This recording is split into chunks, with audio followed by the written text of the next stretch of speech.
Je vais revenir sur un autre petit détail qui m'a extrêmement choqué. On est donc là, c'était au début, hein, donc je reviens en arrière, on est sur le nord de Kiev.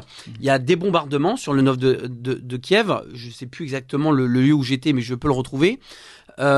C'était un endroit où il y avait encore, je crois que c'était vers Tchernobyl, entre Tchernobyl et la région de Kiev, où il y avait encore justement des affrontements et des bombardements.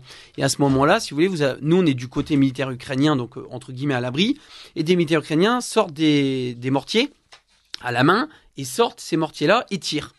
Sauf qu'en fait, ces mortiers-là, au lieu d'atterrir sur le point qu'ils voulaient, donc sur des Russes, hein, je ne sais pas exactement, atterrissent 100 mètres avant et ces obus atterrissent dans un petit parc. Donc on regarde, heureusement ça n'a pas fait de victimes. Il y avait des journalistes qui étaient là en retrait avec nous au niveau sécurité, parce qu'on ne pouvait pas passer forcément. Des journalistes occidentaux Occidentaux, oui, tout à fait. Et ça se calme, il n'y a plus. Les militaires avancent, nous on reste toujours en retrait pendant des heures et des heures. Ça se passe et au bout d'un moment on nous dit c'est bon, vous pouvez y aller.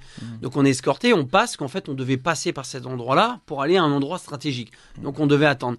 Et au moment où on passe là, on passe du coup devant ces obus qui étaient tombés. Et là je vois donc des médias en train de filmer. Et j'écoute, parce que c'était en anglais. Et ils disent oui, voici les points d'impact des obus russes. Voilà, ça a bombardé donc des lieux civils dans un parc, etc. J'attends qu'ils finissent, je vais les voir. Mais je leur dis pourquoi vous dites ça là en fait. Je dis vous savez très bien ce qui s'est passé, vous y étiez avec moi. Et ils me disent non, mais c'est pas grave, ça fera des images. Voilà ce qu'on me répond. Je me dis mais c'est pas possible quoi. Et bon bref, ça je laisse passer. Et au moment quand je reviens en France. Je vois, et vous savez quoi, je tombe sur ces images qui ont été reprises aussi par les médias français, du fameux petit parc où il y a des jeux d'enfants, où il y a des obus qui tombent.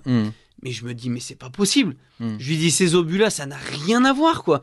C'est une faute de militaires ukrainiens derrière. Ça peut arriver, hein. Ça peut arriver. Et en fait, ça a été détourné en frappe russe. Du coup, après, je me dis, mais tous les autres reportages, en fait, qu'est-ce qui est vrai, qu'est-ce qui est faux?